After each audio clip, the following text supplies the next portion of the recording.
Well, good evening once again, ladies and gentlemen of the internet. Welcome along to our Wednesday night dust-up that is the Studio Rats Live Q&A. Hooray! Dust up? Yeah. All right, fair enough. Yeah. Fair enough. It's great to see so many people signing in already. Fantastic stuff. Paul Taylor, we will come to your question shortly. Caleb Beat is in the house. John Randall also. And a new name, I think, Anderson Stahl. Yes, all the way from Brazil. Great to have you with us. That's a very Nordic name for someone from Brazil, isn't it? Don't you think? Yes, yeah. So are you purposely sat off to one side tonight, Paul, or are you're just not quite balancing things? Or are you just showing off new guitars? What I'm going to do, the idea of tonight's show is me putting my feet up on the desk like that so I can relax a little bit because I've been working hard. Do you know what I mean? I know someone who got fired from a studio for doing that. What, putting his feet on the desk? Yeah. Really? Yeah. He was told to go home and not come back. Sounds like I reckon that was more than just that incident. There must have been some other incidents. I think he was a pillock as well, but straw, camel's back.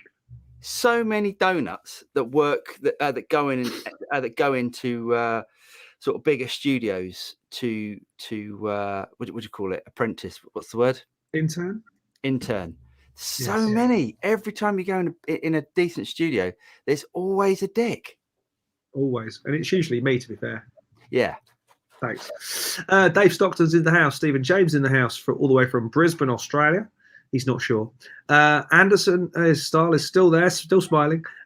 Chris Sabatier, I'm going to go with. Saboteur, I think. Okay, yeah, I'll go with that. Yeah. Robert Marshall, any relation? Just asking. And James Grant, great to have you with us. Paul Taylor is from Cumbria. I nearly read that as Columbia. And Neil Conway's just coming too. Great to have you with us, guys. We will get to the questions and the talking points and the topics of the day shortly. However, it is tradition for me to ask my good friend and colleague, Mr. Paul Drew, what the heck have you been up to? Bought a new guitar, which I've done the video on. So if anyone hasn't seen that, I'll show that. I'll show that later on because it's a great guitar. That is. You're a bit excited about it, aren't you? I was playing it all day, even to the point. I don't know if you can see my fingers, but they're knackered. Oh, bless you! All the skin that's come off. Like I haven't had that since I was a kid. Oh yeah, it's really good guitar. That is. Still needs a setup, but yeah. And I'm planning because I'm about to do another video for Boss for the IR200. So cool. I had to build a pedal board for that. Right. And I think I'm going to keep it as it is actually because it's good. I'm looking for one more pedal, which you're bringing over some pedals tomorrow, aren't you? So yes. So there'll be more videos aplenty coming out tomorrow because it's basically going to be do or die for a couple of things, and quite literally do or die, and they might if we don't. Who knows? But so what have you been up to? To be honest, I'm having a fairly null week. I've been quite tired. I think the lurgy that the little ones have had, I'm kind of fighting off, but not with my normal level of vigor and whatever. I'm just not being very creative and so a bit kind of. Hey, why don't you come over tomorrow and give that to my family? That's great. No, I'm fine. It's just that I haven't been feeling very energetic and youthful and stuff. Right. So I've not been having a great week. And then there's been a couple of. I won't dwell on it, but a couple of studio type setbacks, nothing major, just political stuff that I don't want to have to deal with, which is a bit boring. So, and so I've been a bit down. So actually, I'm quite looking forward to coming over tomorrow and having some fun and actually getting some proper work done, and being around people that aren't my children. Hold on a sec. I've got a problem. What's that? Got a problem with Robert Marshall. Why is that? Read the comment. No.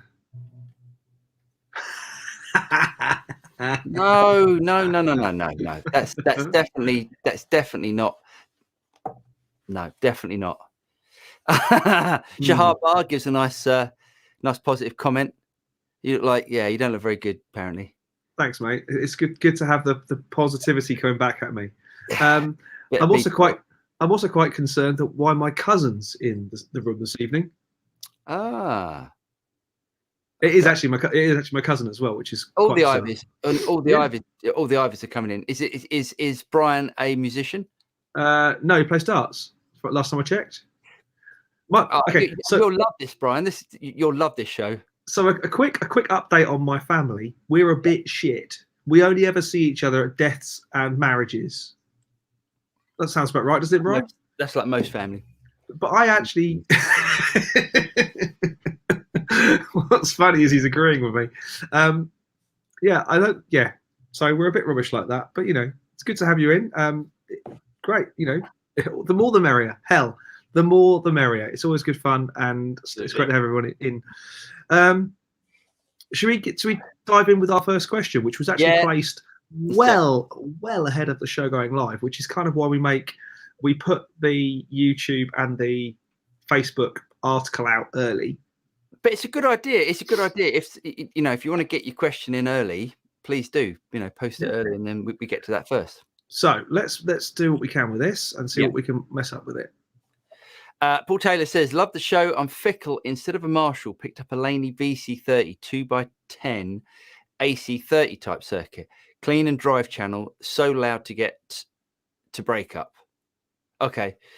Yeah. What's your solution pedal? If so, which one and which channel? So I think Paul's saying, so he's bought an amp and it's too clean. It's too clean and it's too loud to go too clean, if that makes sense. Yes. I'm going to go first because you probably have the right answer and I have a solution. Okay. I would be tempted to use this particular amp. It's AC30-esque, but it's not got the 4 inputs, so you can't jumper inputs or anything clever like that you can on the real thing. It does have a high gain and a low gain input. I would be tempted to plug into the high gain, use the clean channel with the bright on, and then use something like TC Spark Boost as my boost pedal to give me some more input crunch, if you like, to get me that Paul Drew clean on the verge of breakup tone. You could then, if you wanted to be a bit more Larry and drivey, you could put other distortion type pedals in the way. There are plenty to choose from, but I would go keep it clean and then add your grit in front of the amp, and then use the master volume and the master reverb to get you your tone and your level and taste and stuff. Yes, I think that's good. I think that's good. I do think that's good. I always think with a clean amp though, you're never really going to get it at the point of, you can put like a drive pedal before it or a boost pedal, but if it's a clean amp, if it's got a lot of headroom, all you're going to do is boost up the volume. So I'd have to try it with a boost pedal. I'd think about just getting an attenuator, and then you can get all the tone out you want. Always worth mentioning though that with any AC30 style circuit, that's so true, you are driving the valves hot to get tone, because an AC30, is a hot amp when you're getting that really rich Brian May oozy tone. So you are chewing your way through the valves that little bit quicker.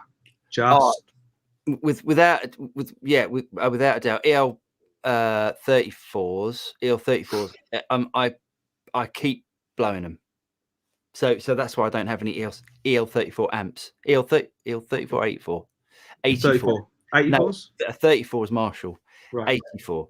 So yeah, I keep blowing them. So I don't have any. I love EL84 amps, but yeah, I don't buy them anymore. At this point, I have favorite sounding amps. Oh, yeah. Look at this. Well, yeah, I'm gonna go with Nedo. Oh, hang on. Oh, Nedomedo has sent us 50 SEKs, but I don't know what an SEK is. Well, first of all, thank you so much for your generosity. Absolutely. Without even a shadow of... What's an SEK? Something education kit? I don't know. No, is it Korean currency? Is it Corona crowns? Could be. Don't know. Let us know. Let us know. Yeah. But thank you very much for your generosity. That is really massively. Thank you. So, Paul, hopefully that helps. Paul Taylor, this is not Paul Drew. Hopefully that helped give you some ideas. if you do want to give us any more info, hit us up via the website, thestudiorats.net. All the contact forms and stuff are there, and then we can have a bit more chat about it, things like that. We're always happy to help if we can. It's Swedish krona. Ah, well, there you go. Well, thank you very much, mate. That's very kind of you. Very, very kind indeed. Thank you. Right, where nearly were we? Keith Milner is in the house. He said, "Evening. Sorry, on another call tonight, so we'll have to keep half an hour. only half. Well, you'll only be getting quarter of the show." K. Michael P said, "I got fired from a job for sitting down." I like the idea of that. Yeah, Shahar has indeed said I look like shit. Oh, Shahar's got his amp. His new guitar. Has he? Where Yes. is he? Where is it? He needs to come on the show to show us. He does. I will post the link, so anybody who wants to come on and chat with us in real life can do. All you need to do is have your phone or your iPad. Don't just click on the link. Copy the link and paste it into a web browser, and it will all work perfectly for you. Don't just copy the link. It doesn't work nicely like that. Yeah. So where did we get to? Okay. So we got to we got to Robert Marshall's offensive comment about playing jazz. About jazz, yes. Safe is in the house. Brian Ivett, yes. Okay. Shahar Bar, yeah. B12, yes indeed. Okay. David Bro says the new Gibson HL darts are the shiz. The shiz. Is that a technical term or? Yeah. John Randall says, do you want to get John Randall's comment? That one there. That one there. I'll go and get it. I'll go and get it. Oh, here we go. Here we go. Just to press me. Oh, it's a beastie. Right. So, yes, he's right. He's right. The new Emily Wolf one does actually come with the diamond F holes. So it's like that. So they do a Epiphone Sheraton. Nice. Yeah, like your one. Yeah. But this thing, honestly, I can't believe how good this thing sounds. I know I always say it about guitars. Actually, I don't always say it about guitars. Not always. No, I don't, do I? No, you're right. The proof of the pudding, boys and girls, and you will agree with me this, Paul, is that if that guitar is around in 3 weeks, it's a keeper. It's so true. Oh, here we go. Shahar is about to join us. When I can see the signal, when I see his video come through, I'll launch him into the chat. Yeah, you're right though, because that Friedman guitar that I bought, I didn't even do a review of it. I didn't even put it. Yeah, I'm really surprised about that. I really, really am. Yeah. Okay, so Ian Latimer, Shahar is just working out. I think working things out. Mike Aiton's in the house. Nice. I'm not sure if plank spanking is officially the collective noun for it.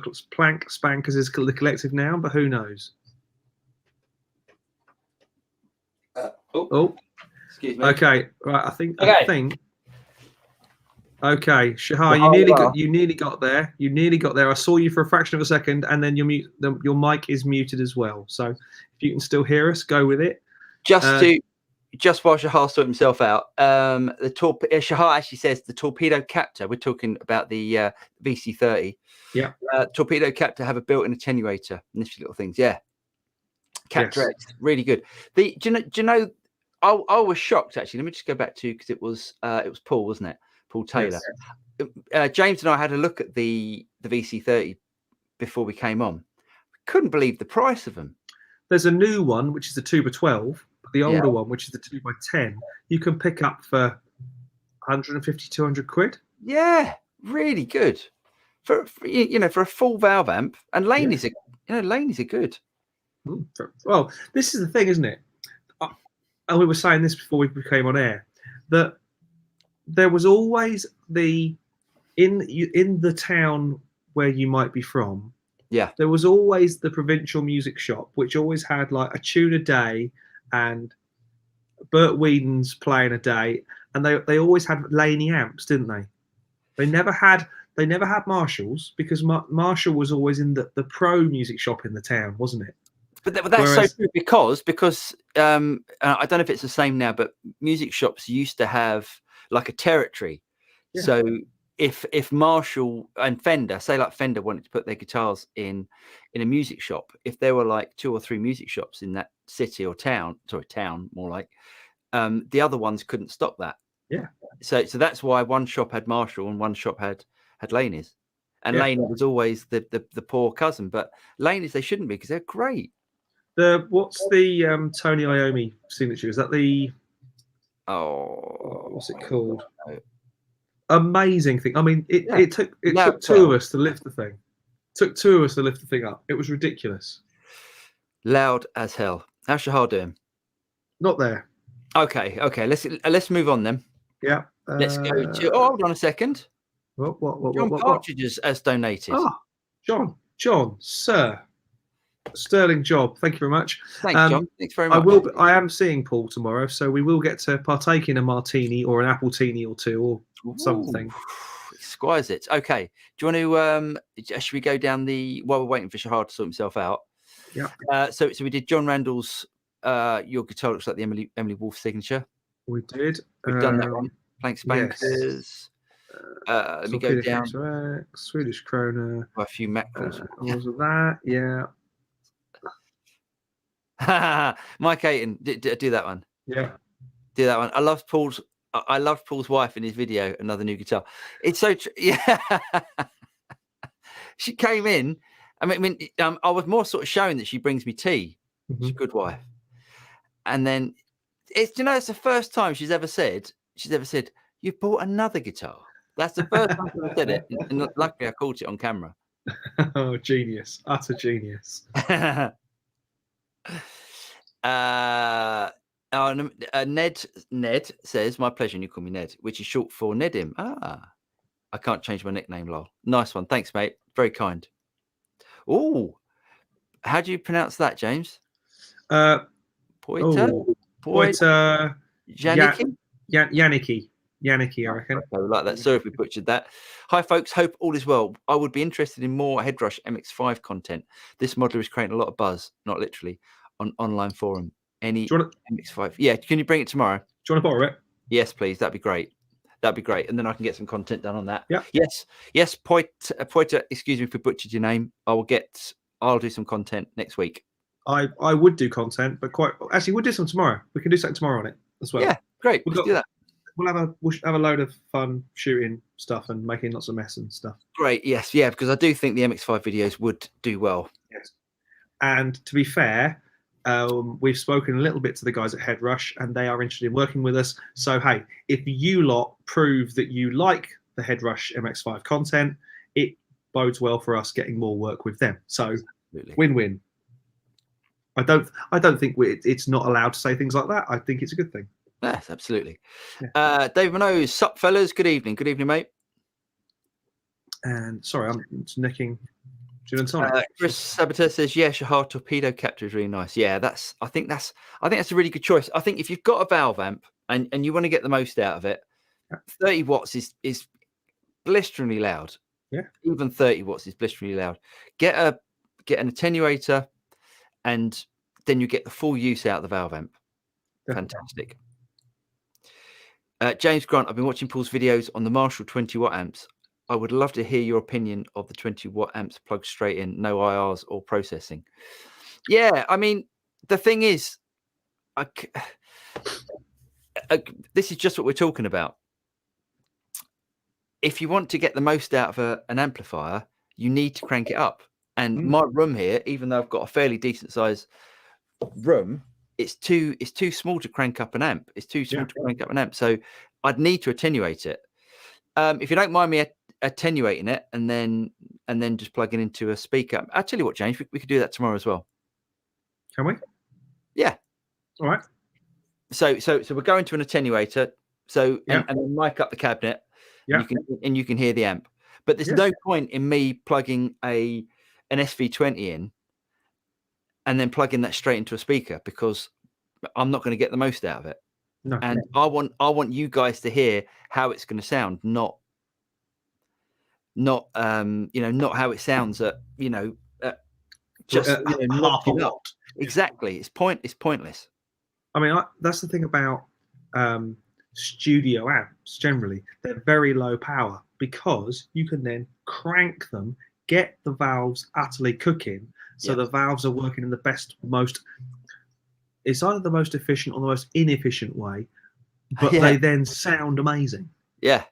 They're doing what valves are supposed to do. Yeah. Which is cook. Absolutely. But yeah, thanks, John. Yeah, we'll do something tomorrow if we can. Yeah. Bruce says maybe what we'll demonstrate is the difference between, that's a good video, cooked and uncooked. Yeah, the video of like, this is how loud you can get it in a room and it doesn't sound that great, or it doesn't sound as good as doing this. And we'll level match them, so it won't be just one's louder than the other. It'll be this one sounds fat and this one sounds naff because everything's down at bit. Yeah. Yes. Cool. All right, we'll do some of that. And honestly, if you've got a valve amp or you want to get a valve amp, get an attenuator. Yeah. Because you can get the most out. Or get a Grossman quiet cabinet. Yes. Because that's what I do when I'm not in my temporary digs. Yes. But I really hope I agree, but with the Grossman quiet cabinet, you're not going to get the most out of it because you're not going to take that out live. You might take the attenuator out. Absolutely. But in the studio, that thing it's great. Sounds amazing. I know it wasn't to your tastes in the end, but I love it. I love the fact that I can just go different mics. Actually, to me, it's as close to proper recording as I can do. Without having a garage sized quiet room. A cab room. Yeah. Nice. Mike Ayton says, I wouldn't ever buy a Gibson out of principle these days. I really despise their stance on many things. Interesting. I think they did go through some. There's been some stupid things they've said, and I think they've been through a few public relation issues. Yeah, but the thing is, like, I don't want to go and buy. I wanted a 335. I didn't want a Heritage, even though Heritage are great. I didn't want to go and get a Collins whatever because it doesn't say that on Gibson the I want one of. Anyway. Yes. John Partridge, how is the LSL? Are you going to move on? No, I'm not actually. Every time I plug it in, it's brilliant. I thought I was just going to take that in because I sort of part X'd it for a different guitar. And I think I'm going to keep it. So the LSL is the blue one. But the red Friedman, you've already. Yeah, that went. I basically swapped the Friedman for that. Best move ever did. Yeah, sounds like it. Great guitar, that. Paul Taylor says, are your rooms where you are now dedicated man caves for guitar, or do your family share them? No, a dedicated studio. Well, yours is. I'm in temporary digs, which is at the moment my man cave, but this will be the living room. Paul, I moved house back in June, and I'm working in here while we says a quick prayer to the God of planning. I'll be all right. Yeah, just had a bit of a hiccup today, but it'll be fine. But I don't like those sort of things. Anyway, this is temporary digs for me. This is going to be the family living room. Watch this space quite literally for more videos as and when things start to happen on a studio front for me. So, you need to document that because I love studio build videos. It is going to be an epic multi-part series, I think, because there's so much going on. Yes, it'd be really good. It'd be a really good series. Yeah. I tell you what, Paul, if you want to see my room, I've done a couple of videos on it, so you can go back over the studio rats. And actually, James's old studio. My old studio's in there. Yeah, my old space. Oh, the old room. Bless it. Yeah. Okay, so Steve Ball says, "Evening, gents. Evening, Steve." Jim Glue says, "Aha, more people here than Facebook." That's good. That's not a bad thing. We like that. I don't mind that at all. Paul Taylor says, I paid $199 for it after seeing a Jack Fawcett video on YouTube. It's really good. 199 quid for a valve amp. 30 watt all valve amp. Well, we are about tomorrow. we have the second attempt at doing a video, don't we? We do.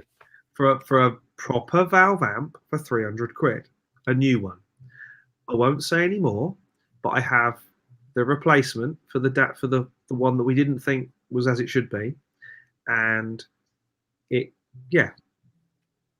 Watch this space. I'm going to say that. Say nothing more, but I hope it sounds better than the other one. It couldn't sound any worse. Shahar Bar, I had some technical difficulties. Audio wasn't right. That's all right, mate. Why not take a? Oh, he's on an iPad. Well, that's all right. Just show us. Just come on. Just come on and just hold it up because I want to see it. Yeah, just go. Oh. Yeah. And then if it's just audio, don't worry about it, mate. Yeah. Just bring it up. Show us. Bruce says all you need these days to become a franchise dealer is enough money to place a big enough initial order. That's true. That's probably what it is. Absolutely true. That is absolutely true.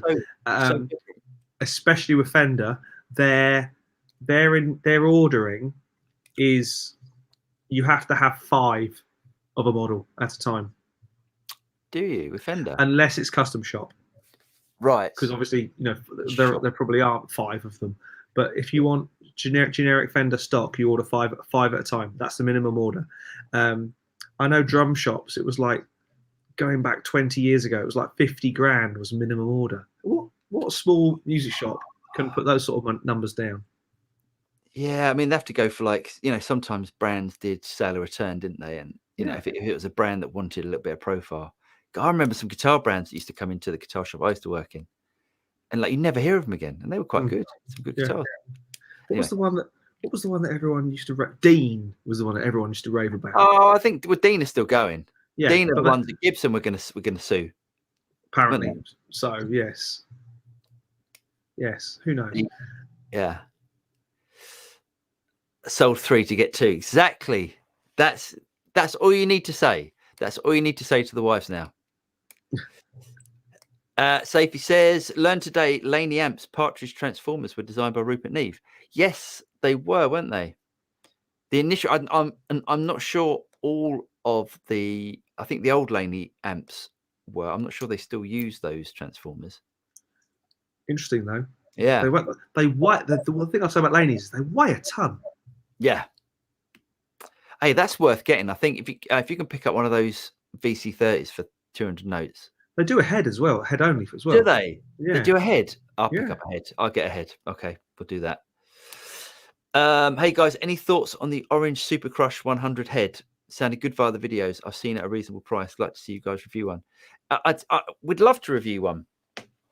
If Orange want us to do that, I'd love to do that. Danny, if you don't mind, or if you'd like to see it done, send the guys at Orange an email. Just say, look, how about sending one to the studio? It's hard for us to approach companies because it always looks like we're trying to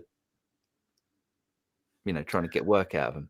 So, right, yeah, absolutely. I mean, we can approach them, but they have to initially have some kind of reason for wanting to send us stuff. Yeah. It would help us if you said that. Like, for example, the Headrush stuff, all the Boss Katana stuff we've done. Paul and I have bought those units with our own money. All the stuff we did for the, in my opinion, ill-fated Quad Cortex, we bought them with our own money. We're not on the payroll of anyone, unfortunately. And if we were, we would tell you, but we're not. So anything you guys can do to grease the wheels, we will gladly accept the grease. I'd like to do that, and I'd also like to look at some of the Black Star stuff, because Black Star brought out some new pedals that I'm showing in a minute, which sounded really good. I watched the Andertons videos of those and went, sounded great, didn't they? Really good. Really good. That's a good option, though. That's a good option for Paul. That a valve preamp pedal. Yeah, that red one, and I'm going to show it in a minute. That sounded great going into an amp, and that really worked. The tone of the amp really came through, but it just had a little bit of dirt on it. It was great. Anyway. Yeah. Jason Wade, Jane's sipping of gin and juice. Wah. I've had one of those days. James Grant, thanks. That sounds great. Anytime. Bruce Brooks, low boxes are great, but cranking it up through a low box still doesn't move the same volume of air, so it still doesn't sound the same as much of decibels. No, it doesn't. But to me, the best sound out of an amplifier is the valves, is the parent valves cooking, not really moving the air. For me, the air is secondary. For me, I think there is something to be said for standing next to a 4x12 with a 100-watt head on it, and getting that feedback. I don't mean feedback. I mean the feedback from the air coming off the cabinet. Yeah, and it gives you a certain energy, a certain vibe. There is nothing like going on a big stage. There's no vibe like it. I do agree. I completely agree with you. But in 2021, in our post-pandemic lockdown, unlocked state, 100-watt Marshall gigs are very few and far between for us at the moment. It's mean, isn't it? The way that everything for guitarists is going more silent stage. And drummers as well. Hate it. They've been trying to put us in plastic boxes for years. Yeah, good. That's what you should be. Jim Glue, I have a 1.5 watt and a 4 watt champ for recording, both home built. Oh, cool. Oh, the champ. I had a Fender champ, the baby one, and I think I sold it for about a tenner. Oh, nice. So, yeah, great little amp. That was a classic case. If you could crank the valves on that thing, and you could just crank it to destruction. Yeah. But it wasn't so loud that it was blistering. Ned says, at Danny T, do you need 100 watts? It's freaking loud. My 20 watt is a bit too much for my apartment. I need a house a bit away from people. Yeah, 100 watt is crazy. I had a JCM 800 100 watt on a 4x12, and I was stood next to it, and I kept having to turn it up because I couldn't hear myself. The people 400 miles away, directly in front of the amp, were like, yeah. Because 4x12s are very directional. Well, yeah, and Marshalls especially. Yeah, Marshalls are very directional. Yeah. Favorite value attenuate for 30 watt amp. Don't buy a value one. Don't buy a value one, because you'll just fry your valves and you'll cry like Paul did. I didn't go through I didn't go through a value attenuator. No, you didn't. I would honestly just kind of look at a 2 notes Torpedo X, Capture X. Yeah. Worth the money. But and they're not horrendous. More than what you paid for the amp, but not horrendous. Yeah. John Partridge says, if you move the LSL, I want first dibs. You're not the first person to say that. I'm quite surprised how popular it's been. But yes, okay, no problem. I'll Bugera. Yes, exactly. Shahab Bar says the anal retentive in me cannot overlook the separated blinds behind Paul, where the handle pushed through them. It's true. Yeah. I need to sort that. I do need to sort that. That's okay. Fair enough, mate. I'll get that sorted. Oh, hang on, sorry. It jumped. There we go. Hang on. Sorry. Okay. I jumped one. Ian says, guys, what's your thoughts on the quad Cortex going forward? The fanfare seems to be tailing off a bit. Yeah, it really is. It really has tailed off. I don't know. I think it's got a lot of potential. I think they need to work on the latency. There is a feelable latency with it. Yeah, I mean, I think you can live with that, especially live. I think they need to. I don't know. I think the thing is, it's great for the metal guys, the high gain guys. I think it's perfect. I think if they want to sort of market it to a more broader range of guitar players, they need to do a bit of work on the amps and stuff. Yeah. Talking about Black Star, I've got an old HT5 head still here. Still use it sometimes. Yeah, nice. Yeah, nice one. Shep Shepherd says, the Bugera review. Happy to say I got Bugera V22 head EL84 last week, all the way from Toman. Arrived working. No import duty. The price was on the site was the price I paid. So far, no fire. Oh, that's interesting. Good. Very good. Keith Milner has a Bugera V5 head. Nice. Quite nice. Ron Siegel says, I'll take first dibs on anything. Jason Wade, the days of standing on stage with a 100-watt head going into a 4x12 and do that are gone unless you're a headlining act. So get a 20-watt amp and be happy. There's plenty loud for 90% of us. It's true. Absolutely true. Yeah, because everything's mic'd up now. The PAs are so good now, aren't they? Yeah. Jason M says, I have a Laney VC30. I only use a clean channel with the Black Star HT Dual to effectively give me a 3-channel amp. Sounds great. A gig volume, but not at home. Yes. Yeah. So I recall the story of when I went to see Gary Moore with Scars, which was him, Darren Mooney on drums, and Cass Lewis on bass. Nice. And he had Shahar's going to give it another go. He had two TSL 100s on 4x12s, and I swear I could hear the cabs direct over the very large L acoustic PA. Nice. Right, here we go. Welcome to the show. It's Shahar. Oh, what's up, guys? Can you hear me? Hey, you're working. Kinda. Right, let's have a look. So Shahar sent a message on one of the videos that he's gotten you. Oh, look at that bad boy. Is it the McCarthy burst? Yes. Mate, look at that. That's a beauty, isn't it? Look at that. That is a thing of beauty. It's the 35th anniversary. So it has like you've got the posh headstock. Yeah, it has the 509, I believe, switching. Oh, nice. It's unbelievable. It's seriously the best guitar I've ever had. Yeah? Yeah. Man, so he's pleased then. Oh my God. I'm overwhelmed. I feel like it's like I'm not good enough of a player to actually own it, so I'm still trying to get over that. Can you just keep it? Just sit down again, because I want to show you what I'm jealous about. Right, show us your headstock. Right, look at the tuning pegs on that. Yeah. See, that's got the DGT tuning pegs. Yeah, not the gold. Love them. Oh, I don't like the metal ones. I just want. So what I'm thinking of doing, which I would never do. I'm not like a tweaker at all, but I'm thinking about buying the DGT, the little tips, and just changing this because I don't like the metal ones. Yeah, it has a regular flathead screw thing. Yeah. Oh no, yeah. You can buy them. It's just you can just buy the little ends. That's the thing of beauty, buddy. That really is quite lovely.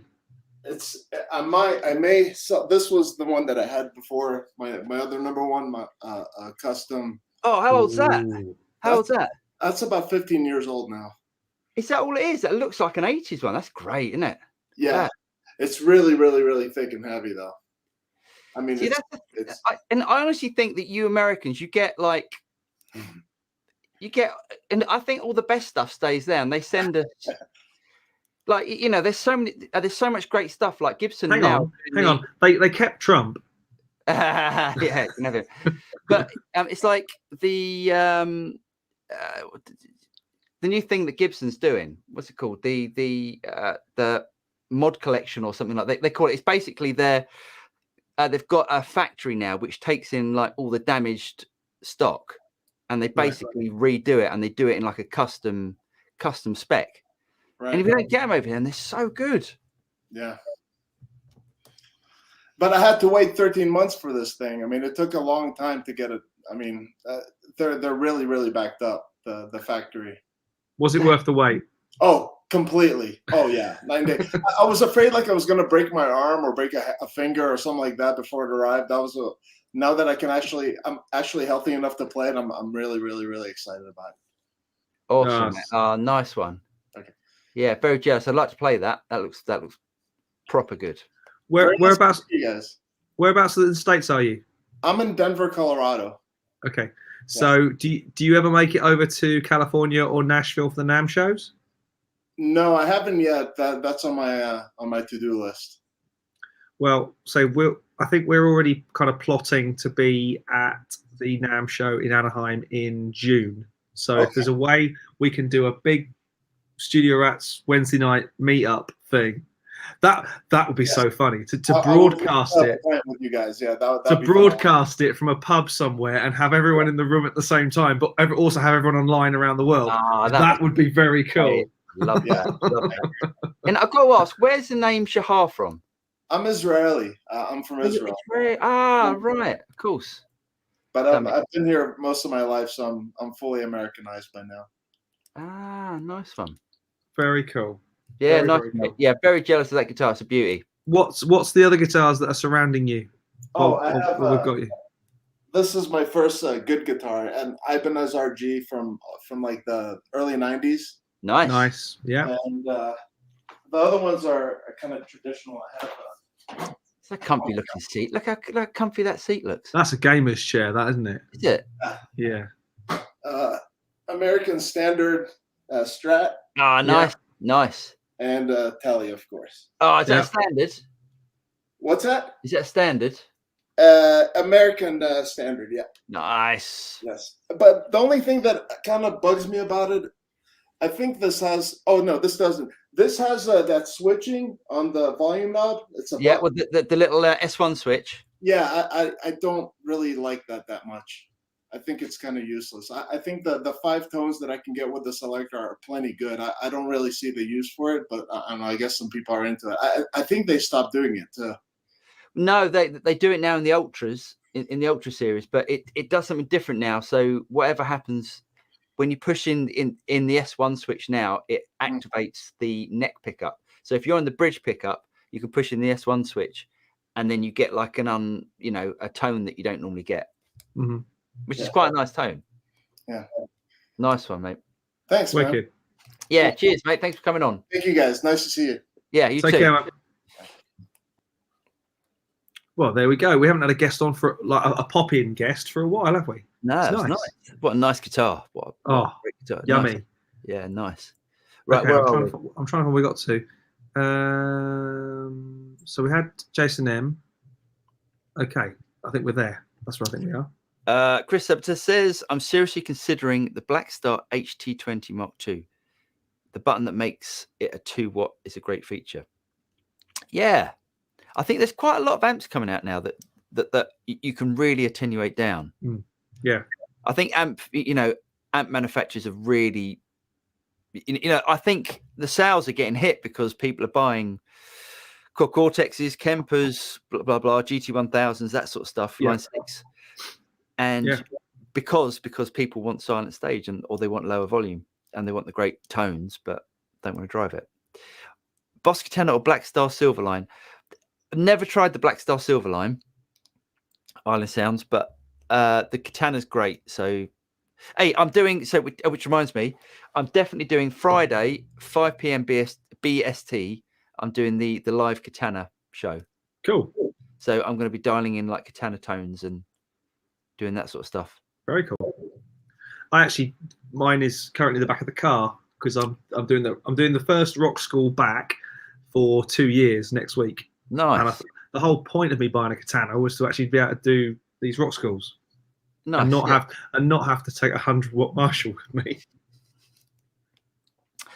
K. Michael P says, when I was a young man, I played all the time through an Ampeg V4 stack. 100-watt, wide open. Could that be the cause of my hearing loss?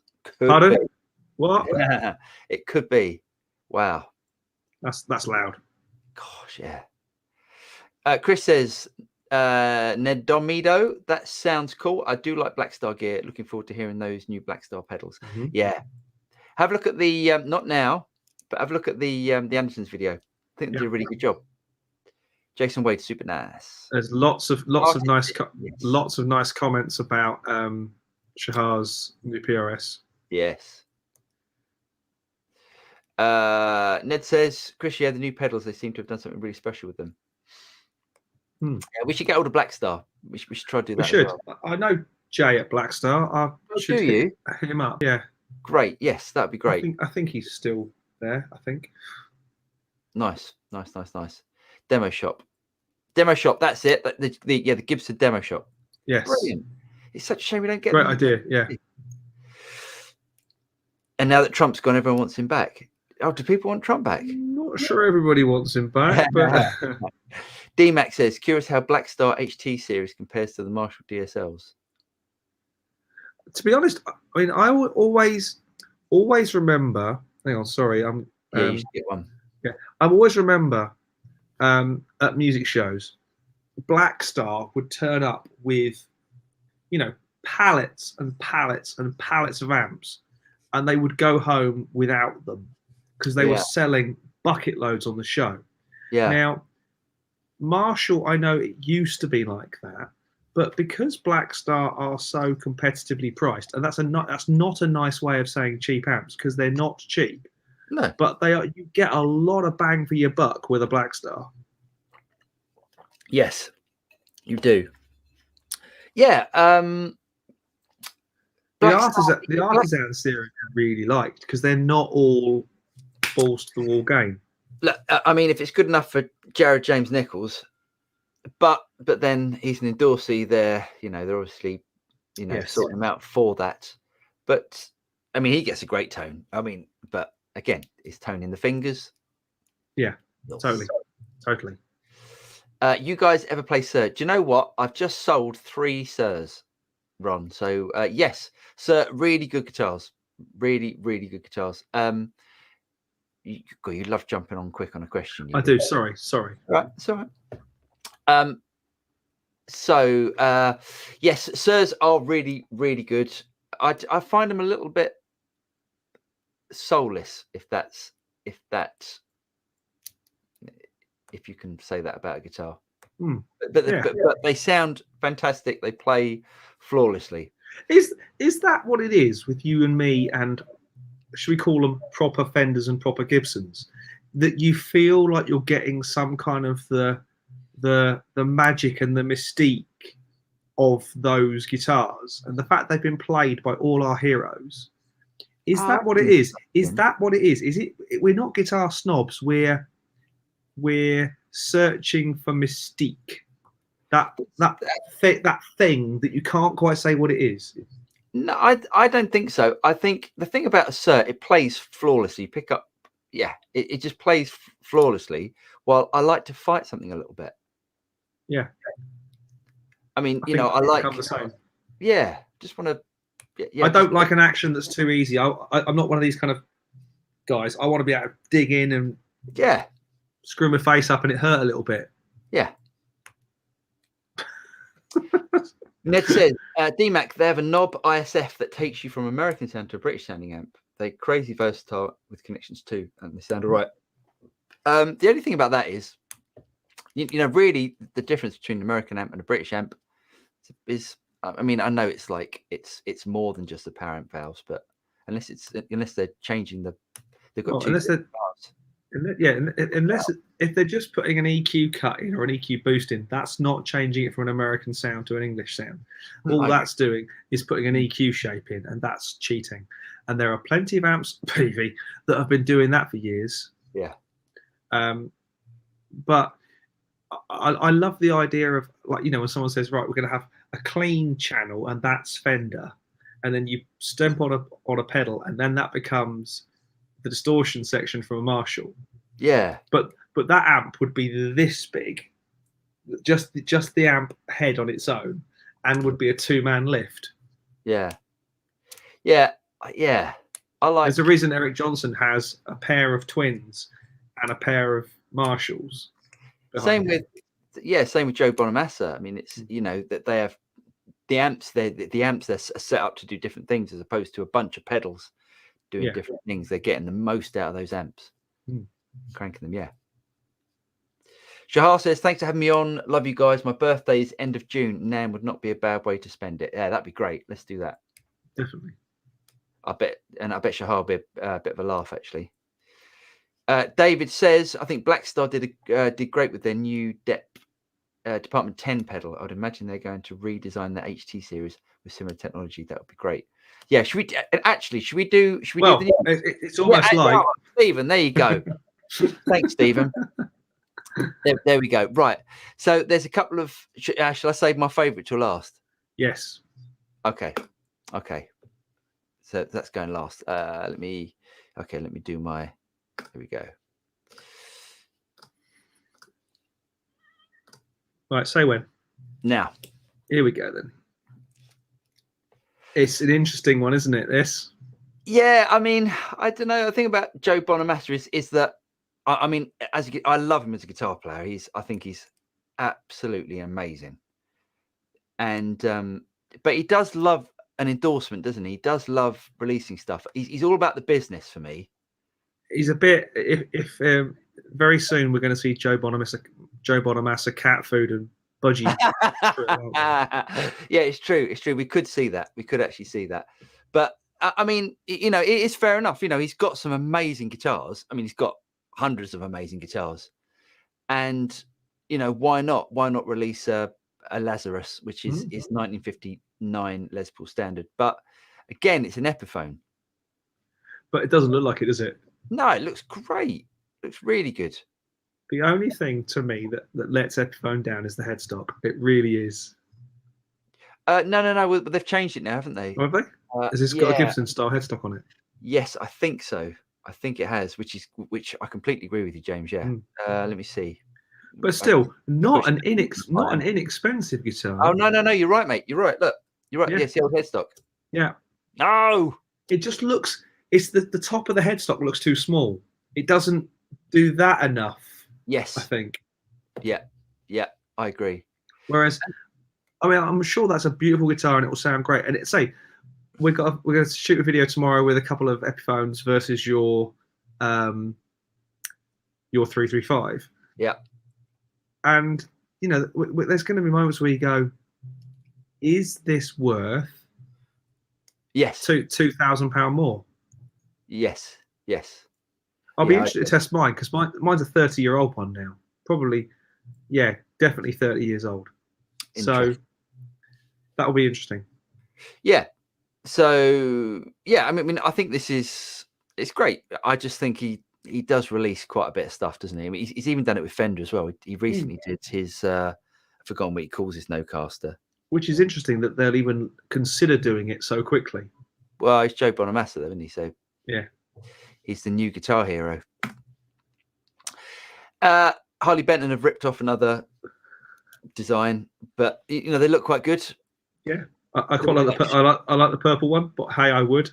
Should I bring up the Charvel page as well, and then we can compare them? It's just, I mean, look, it's just if you just chopped off the headstock, they look like Charvels. Yeah, I think that's what they do. I think that's what I'm not so keen about what they're doing. That they're copying other guitars, and I guess everyone does that. But they do it to the point where if you didn't see the headstock, you'd go, "Oh, that is a." Thing is, if getting controversial on this one for a minute, Harley Benton are owned by Thomann. Yeah. Right. Now, Thomann are one of the biggest buyers of musical instruments on planet Earth. Yeah. If it was anyone else doing it, Fender, Gibson, Charvel would all be up in arms and screaming at them. But because they buy so many gazillion dollars worth of instruments from them, they're not. You don't bite the hand that feeds you. No, absolutely. You know, in Europe, Thomann, I'm sure, are they are the biggest music shop in Europe. Yeah, definitely. Not in turnover, in stock carried, in everything. In the States, obviously, you've got Guitar Center. Now, again, wherever your political affiliations lie, I don't care. Guitar Center, Sam Ash, you know, you've got some big chains that still exist. But in Europe, the big player is Thomann. No one is going to try and piss off Thomann. No. Can I just say? You can. So look, it's got Wilkinson trems. Yeah. Or the hip shot bridge. Now the hip shot bridge, that's what's on my LSL. That's an expensive bridge. Is it, or is it licensed by? Oh, well, that's true actually. Because obviously you can have a Floyd Rose, or you can have a licensed Floyd Rose, can't you? That's fair enough. I don't know if it is or not. Okay. I'm not saying it's not, but it doesn't have to be, just to look like the real thing.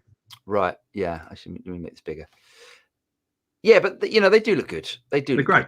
And if you're looking for a guitar for 400 euros as a starter guitar, that's going to be a great place to start. So cheap. Watch out Yamaha Pacifica, because that's where everyone. Yeah. Yeah, stuff. yeah. I mean, it's just that Charvel brought out that exact guitar. Yeah. That one there just looks exactly the same. Yeah. But anyway, I thought this is quite exciting. Because it's my favourite delay pedal. Yeah, it's I would call that a creative delay as well. It's not just leave it. It's not just set it and forget it. It's get in there and get dirty while you're playing and get all those kind of whoop whoop whoop sort of noises as you're messing with the delays as you're playing in real time. Yeah, well, even if you just want to use it as a nice sort of chorusy delay, they sound so good. They're so lush, just really good. And you know, the old ones now, the old 70s and 80s ones are just they're dying. Well, no, they're crazy money. But yes, they're dying as well. Yeah. But yes, I think it's completely analog. It's got the same chorus vibrato effects. Is that $210, $203 US dollars? Yeah, that's a strange price, isn't it? Probably conversion thing. But hey, you know, they're made in New York. Okay, scrap that then. It's very strange, isn't it? But yeah, pretty excited about that. I can see me coming home with a case of pedals from Namm next year. yeah, definitely. Okay, funny enough, here's the Black Star pedals. They do look cool. They look great. I was so impressed with the way that red one sounded. I thought that sounded absolutely brilliant. I don't care about that one. That's too much. But that's the one that's going to sell. That's the one that everyone's going to want, I think. Yeah. And also it's got they've got a boost pedal as well, which is a valve based boost pedal. The only thing is, I still can't work it out. I don't understand how a valve pedal can run on 9 volts. Someone that's more intelligent than me can work that out, but I have no idea. But I want that red one. Sounded really good. And it's also got a line out on it with you can plug it into your computer and you know, it's got sort of modeling software in it as well. But personally, I'd use it for the sound. I think it's brilliant. It's great piece of kit. And they've got a boost as well. I can't remember what the prices were. $250, I think, for those, for the red one and the black one, and I think that's $150 from what I remember. Oh yeah, here we go. The boost is $159, and the dual drive and dual distortion is $250. Cool. It's very nice. Here they go again. So Harley Benton have ripped off ESP when ESP ripped off Gibson, obviously, but it's the whole ESP shape, headstock and everything. But they look great. I love the color. I love the SG, the sort of slightly offset SG. It's great. It's a nice design, isn't it? Oh, that's nice, isn't it? Look at that. Very Yamaha-esque, of that Yamaha SG style. Yeah, I like that. I like that blue. Maybe because it's the same color of blue as that LSL I've got. Yeah, nice. Look at the price. How can they do that? I economies of scale, I know, but still. Crazy, isn't it? We should get one. We should try and just... What do you think? Harley Benton was a byword for rubbish 10 years ago. Crazy, isn't it? And you know, now it's, you know, they're producing stuff like this. I hope it's all ethical. I hope it's all like made. It's not made in a Korean sweatshop by 5-year-olds. And exactly, yeah. But anyway, Fender Kurt Cobain Jagstang 30th anniversary unit shifter. I don't know what the why they say unit shifter, but so they've re-released the Jagstang. It is a funny looking guitar. Has it got 6 strings? Yeah. Because Kurt Cobain famously only ever used 5. Oh, really? Yeah. What string was he missing? Top E. Really? Yeah. Oh, well, there you go. I didn't know that. Wonder why I did that. Any idea? Didn't need it. Down. What's that little bit in Smells Like Teen Spirit? Didn't that use you could do that up there. I guess you could. Okay, so there's that. I mean, you know, funny looking things. Now, I don't know about this. So Machine Gun Kelly. Do you know who Machine Gun Kelly is, James? Isn't he the under talented boyfriend of I want to say Miley Cyrus, someone like that. No. Oh, Mila. Is it Mila Kunis? No. Looks a bit like Mila Kunis. What's her name? I know we're going to get loads of people in the comments now, but I can't see the comments. Telling us how rubbish we are. Yeah, the one that was in the girl that was in Transformers. Oh, it doesn't matter. Anyway, it's not important. Oh, Megan Fox. Exactly. Megan, Well done. the one who looks like Mila Kunis, Megan Fox. Yeah. So, yeah, I don't know. I mean, so he was a rapper, and now he's doing this sort of pop punky sort of stuff. I don't know. It is funny how guitar heroes or people now get endorsements when they're not really guitar players and just because they're popular. But anyway, yeah, I'm sure it's a lovely. I'm sure it's a lovely guitar. I'm sure. But, yeah. I think it looks cool, but I'd never play it. You'd buy it because it's pink. I would. I do like pink guitar. Now you brought this one out. I did. So Ibanez have re-released the JS. That to me is a thing of beauty. Yeah, I did like, and I think that was the best 80s, early 90s Ibanez. It's an Uber Strat, isn't it? It's a Hyper Strat. Yeah. I don't know what's going on with the tremolo. Oh, I guess that's a reflection. Yeah. Okay. That to me is everything that was right about the hyper guitarists, your Steve Vai, Satriani's, those guys, the guys who just took normal. They were the first two guys who took guitar and went, right, this is what this instrument can do. Yeah, in a popular way. You have to put Van Halen into that category as well, because obviously he was there before them. But to me, Steve Vai, Satriani took that and went, let's push it on and not really care about record sales. Yeah. I mean, yeah, I think it's quite a cool guitar. Although, I don't know who else could play that apart from him. But anyway, right, last one. Last one.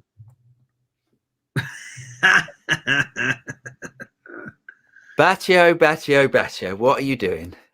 So, Michael Angelo Batio.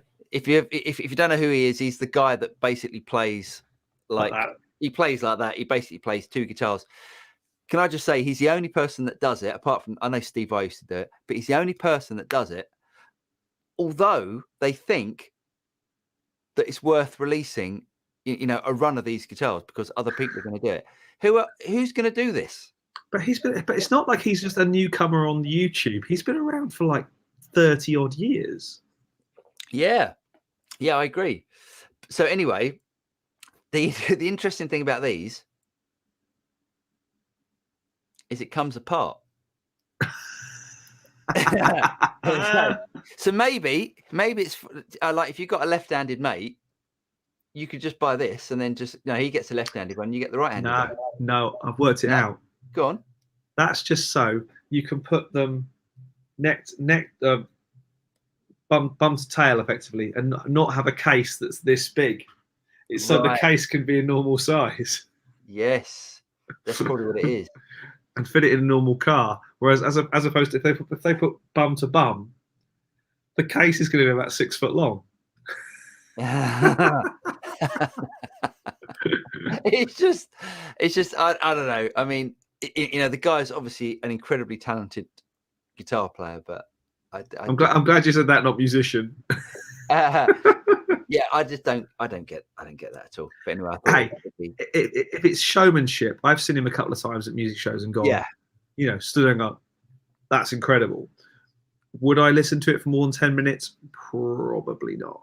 Exactly my point. Exactly. Shut your eyes. Do you care if he's doing it both ways?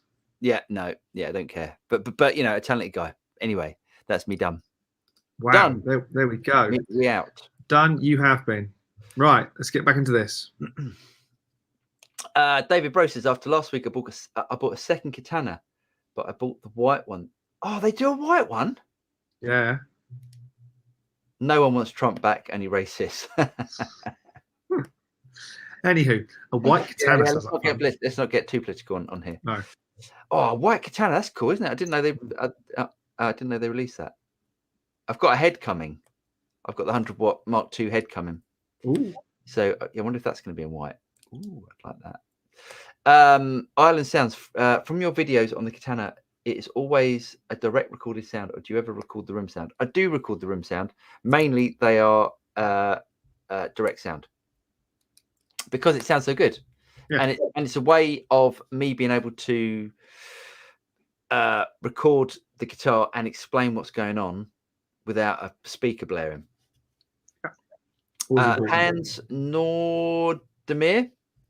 Hi guys, what do you use on stage is your favorite backline amp, or do you use in-ears? Thanks. So I haven't actually done a gig since COVID, and I'm a drummer. So my live rig now, when I get my first gig in, which is coming up, is going to be the Blue Guitar Amp 1. Yeah. And to be honest, the last gig I did on guitar was using the 11 rack as my, and it was an in-ear gig. Or I used the Marshall, the Tuba 12 Marshall. Oh, nice. Which is a great noise.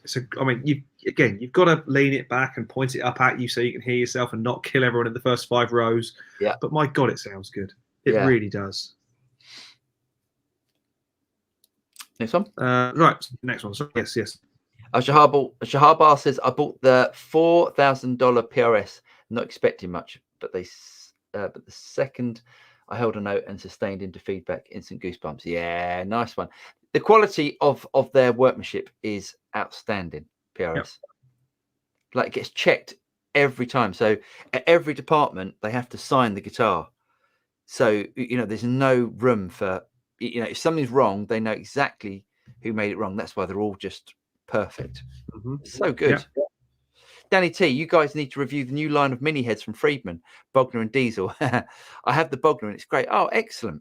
Yeah. We sort of talked about them a few weeks ago. And then went, nah. Well, I mean, it's great. It's great. I think, yeah, I'd like to hear them. Before we definitely say no. But yeah, I think the great thing about them is that they're basically pedals in an amp. I think that's the way we look at them. Yeah, I think you're right. Interesting.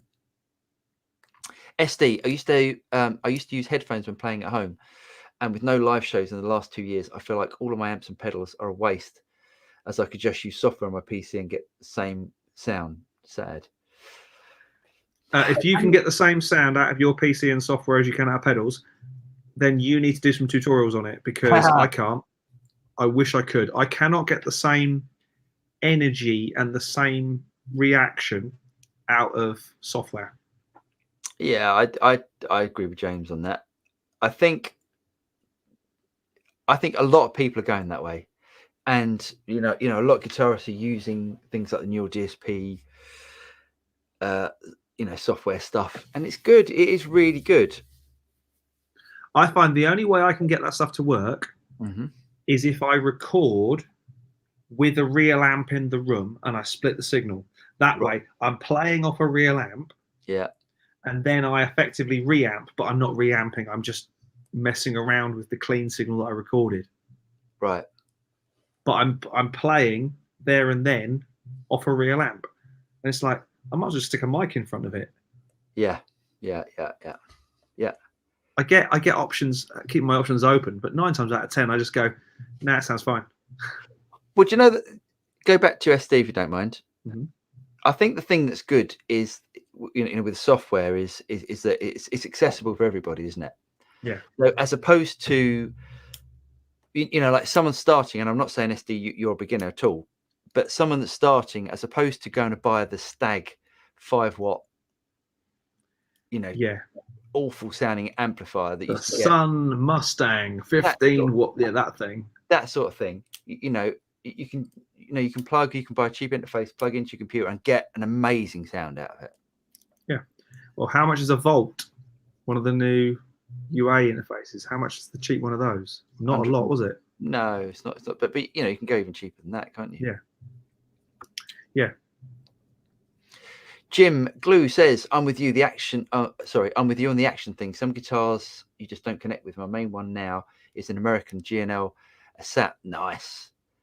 Special that's just something that is just something else, tone and feel wise. There's a really nice one that's come up, a custom shop, a G&L custom shop that's come up on eBay. Right. It's really nice. Because they're really good guitars. Yeah, they are. Yeah, because that's the shop. That's the company that Leo Fender restarted after he left Fender, wasn't it? Yeah. I tried a G&L jazz bass and went, but I had the snobbery factor kicked in. Sure. Yeah. But I think you can pick up like a custom shop G&L much cheaper than you can pick up a custom shop Fender. Oh yes. Second hand, that is, not new. Chris says Rivera did get close with the Fender Marshall combo. Yeah, especially That's true. Yeah, especially with the mods and stuff. Definitely. Bogner as well. Yeah, I like Bogner amps. I'd like that Bogner amp we tried at Guitar, all those tellies through. The big controls on it. That looked great, didn't it? Although I also do like the Steve Lukather Bogner. That it's just. Is that the Ecstasy? Is that the Ecstasy? I can't remember which one he is. Yeah, really good. K Michael P says, funny thing is the Marshall is just a blackface bassman. Yeah, I think the original Marshalls were based on American circuits, but they weren't. They were tweaked a lot. It wasn't just, I'm going to put this in a different shape box. There was quite a lot of. I can't get the same sound out of a bassman that you can get out of a Marshall. I mean, I've tried like old bassmans. Yeah. Interesting now, yeah. Ned says, yes, Blackstar ISF is cheating, lol, but it's helpful to just turn that one knob and change the amp's character. It gives me a taste, but I don't have room for several amps. I want a basement and a Vox. Just talking about basements. Interesting. Don't we all? Iskrel Pust says, I just found your channel recently and love it. You guys should be much bigger. Thanks, mate. Also, Bald Guy is a great guitarist. Thanks, mate. So I think we should change your name in the corner from James and Paul to Bald Guy. Bald Guy. Yeah. Hang on. Where are our names today, or do they not show up when we put? Oh, the names go away. There we go. I'm going to change Bald Guy. Bald Guy, definitely. Can I do that now? Can I do that? Can I do that? I think you have to go out. Oh, can you do it from there? You can do it from there. Come on, Can I do it from there? Yeah, change it. Edit name. Here we go. Here we go. Come on, do it quick. There we go. There we go. The power. Right. SD, I love my Gibson, but honestly, my Epiphone Alex Lifeson sounds just as good for a third of the cost. Yeah, definitely. Yep. Yeah, fantastic. Aristotle's Dukas, K Michael P. No, Marshall was based on the Tweed Bossman combo. Tweed bass. I think it's a bassman combo. Yeah. Nice. Yeah. Shahar Bar says, Paul, have you ever owned a radical shaped guitar like a V or an Explorer? Now, let me have a think about that. But I really want an Explorer. I've got a thing for an Explorer. Have you? Yeah. Do you know what? I've actually only ever sold one guitar. Have you? I've only sold one guitar. Wow. It was a Korean-made. Oh, I can't remember what they were called, but it was one of those. It was a Roland Reddy one with a hex pickup in it. Right. Yeah. And I used it for all the Sibelius stuff when I was demoing with notation stuff because it could notate as you played. Yeah. Yeah. And if you were a good player, not like me, you could get it to do a really good job as you played. But I sold that guitar. That's the only guitar I've ever sold. My first ever guitar was that Epiphone. That was my first electric guitar. Anything else I've sold? No, I haven't sold anything else. I don't think I've ever owned anything more radical than. No, I don't think I have. I was never really a fan of that pointy things. Actually, that's a lie. That is an absolute lie. When I first started, I wanted a BC Rich Warlock. Yeah, any sort of BC Rich. Oh yeah, I would have loved. But you were probably 17. Yeah, It was exactly. allowed. Yes. Yeah, but now, no, definitely not. Shahar, we're old men now. We're past our pointy guitar stage. It's all coming back, isn't it? Yeah. Aristotle's and blonde or brown Tolex bassman head. Nice. Blackface was a totally different circuit. Interesting. Chris says, I got a PRS knockoff by AIC, a Chinese company. Yeah. I got 2 PRS guitars here, but the AIC is not too bad for a £200 guitar. I'm aiming to mod it up. Nice. I'm tempted to bring a guitar with me tomorrow that might make us very controversial. Yeah? Yeah. All right. I'm tempted to bring one with me just for a laugh. All right. Nice. But we might have to sacrificially burn it afterwards. Oh, that sounds good. How do you, boys? Hello, mate. How you doing? We're all good. We are all good. Keith Axel says, Black Star pedal, it's an LED tube, Paul. Oh, is it? Is it a fake tube? Is it a fake valve? Ooh, Oh, I hope not. I really hope not. I really hope not. Oh, please. It does say it's a ECC 83. Bruce says, have you guys ever seen the Fame forum guitars? PRS clones with comparable specs to core models at SE prices? No.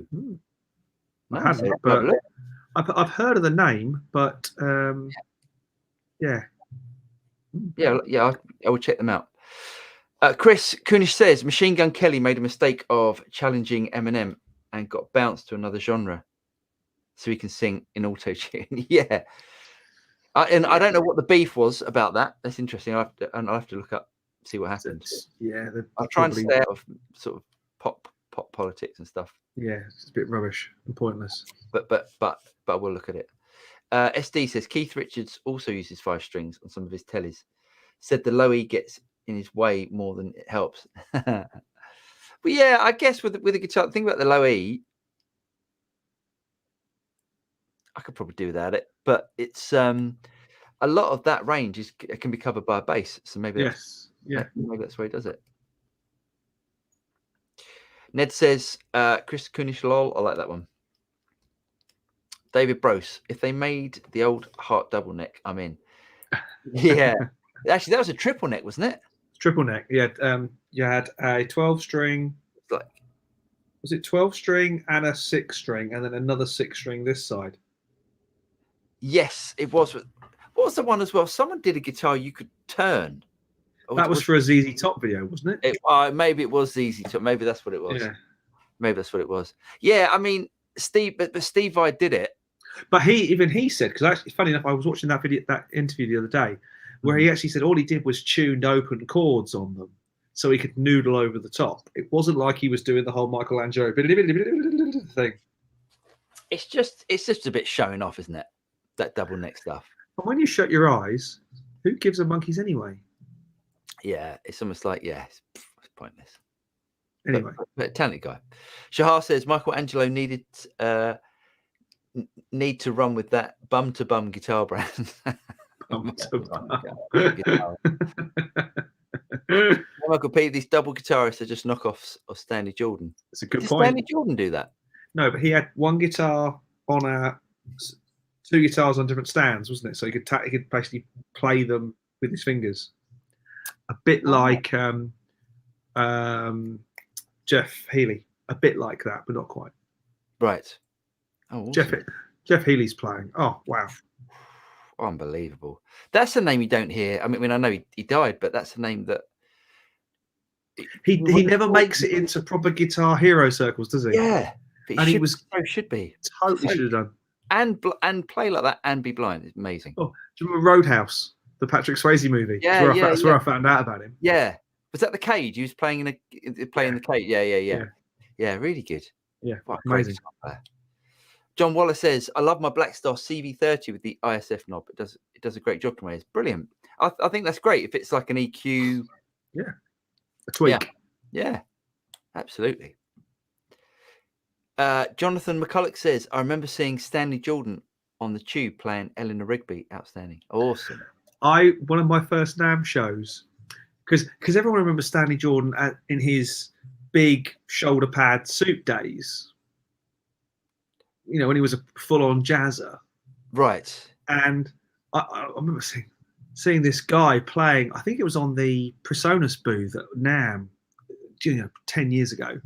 Yeah. And I went. Keep talking. That guy plays just like Stanley Jordan. And the guy next to me said, "That is Stanley Jordan, you dick." What's the? What's is it Stanley Jordan? You know the. I think you'll find Miles Davis got there first. Is that Miles Davis tune? Yes. What's it? Oh, I think I heard the Stanley Jordan version of that. Yeah, it's called So What. That's it. That's the tune. Yeah, but it's off probably one of the most famous jazz records of all time. A little Miles Davis album called Kind of Blue. Yeah, I've heard that album. I'm not a jazz fan. I know you're not, but I'm just rubbing it in. Yeah. Do you know? I heard. I saw a video today with. Give me some jazz pianists. Oh, it's a Tim Pierce video. Chick Corea.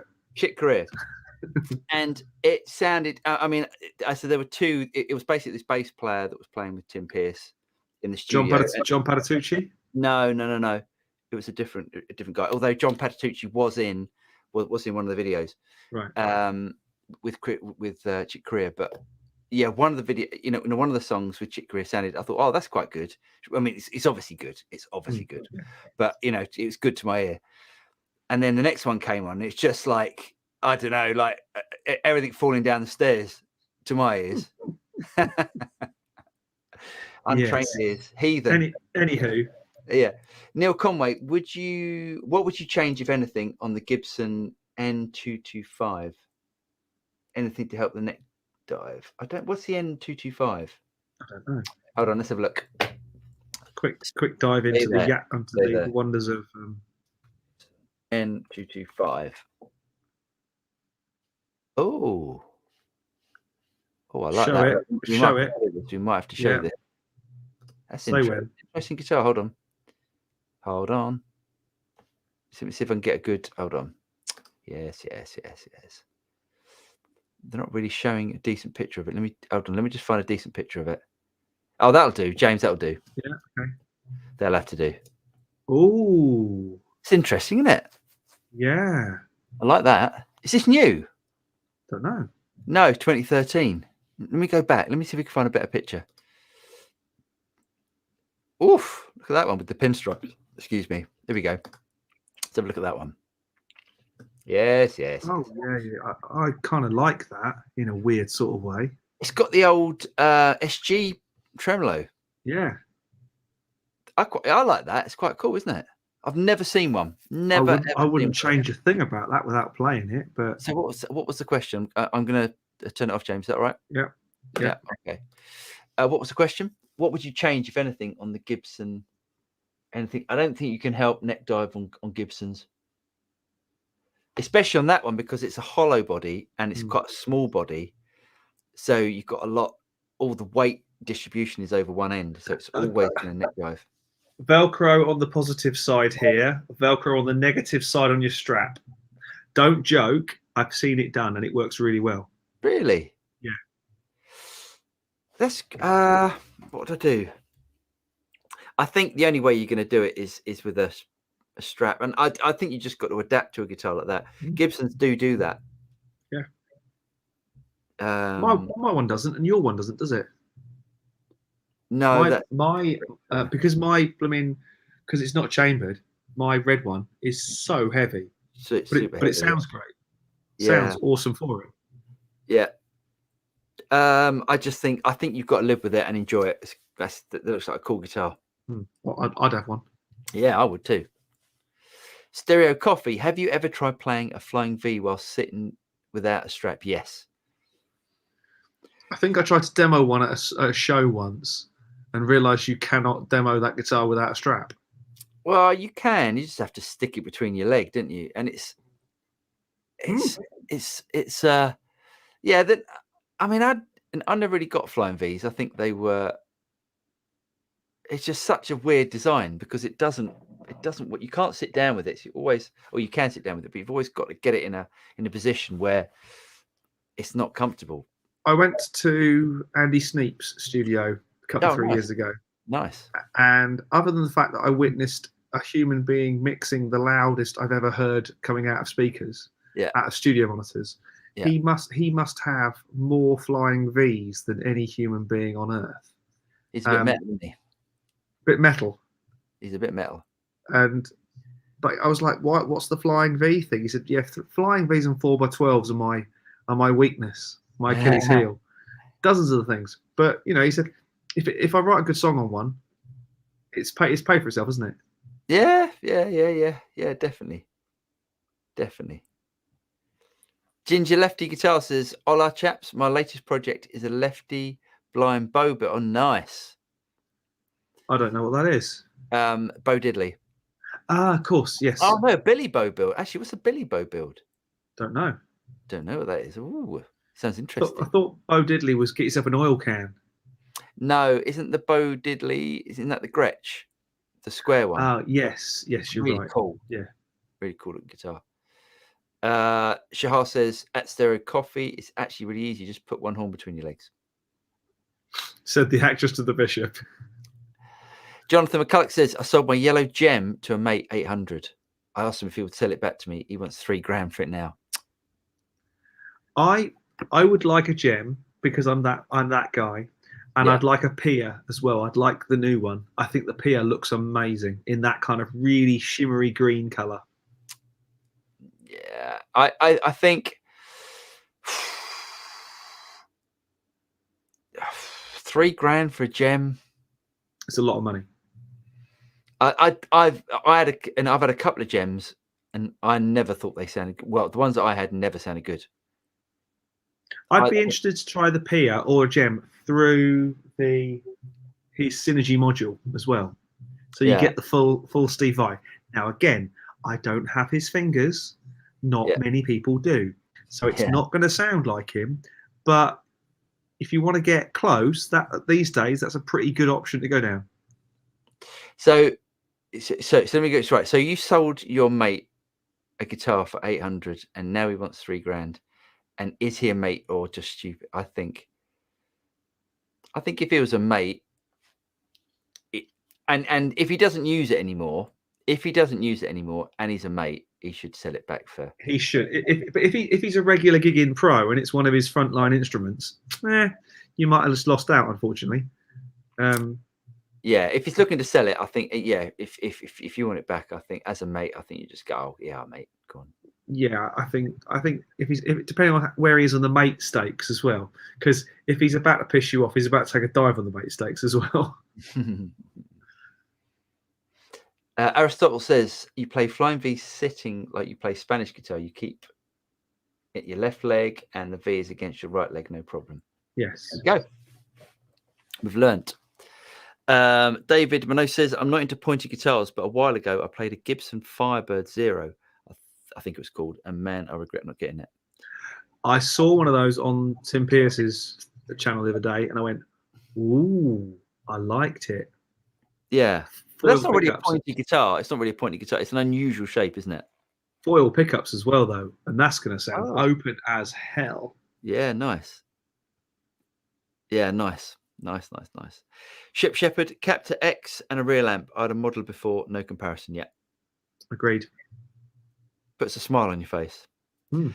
Stereo Coffee at Shahar Bar, sure, but with aching legs. Maybe we should try and miss the ones that are. Yes, I'm trying. I know. You're doing a great job. SD says, Paul, in a recent video, you mentioned you sold 3 guitars to buy 2 new ones. I assume one was your Gibson 335. What was the other one? The other one was the LSL. Hold on, if I do that one there, the blue one. Nice. Actually, am I telling the truth? Yes, that's true. Yes, the LSL. And what were the 3 that went? The Friedman. Actually, I've sold loads of guitars. Yeah, some I swapped some of them or traded some. So the Sir Alt T, which is the Telly. Yeah. The Sir Classic S, which is the Strat. with the humbucker in the bridge. Yeah. Sir Peak Thorn. But I sort of swapped the Sir Alt T for the Peak Thorn. Right. And then the Friedman classic, what's it called? Vintage T, I think they call them, which is a telly. Do you know what? And I'm going to say this now. I've had 3 Friedmans. And all of them have had issues. And it's like Friedman make great amps. Well, he doesn't actually make the guitars. I mean, they're made by Grover Jackson. Right. They should be great. I just think there's something not quite right. I don't know what's going on. David Minot says, and no, the Black Star pedals have the full size tube with a transformer or whatever to run the tube hot as a regular tube amp would. As a regular tube amp would. If they can make it into a Black Star version of the Rev G2, I'd get it. Oh, I agree. Oh, you like those red pedals, don't you? I do, yeah.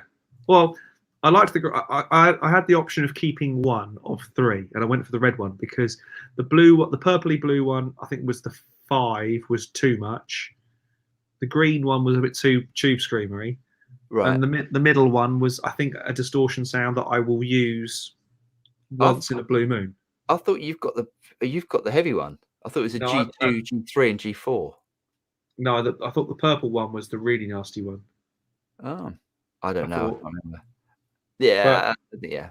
They weren't my thing. Yeah. Let's find where we get to. Trying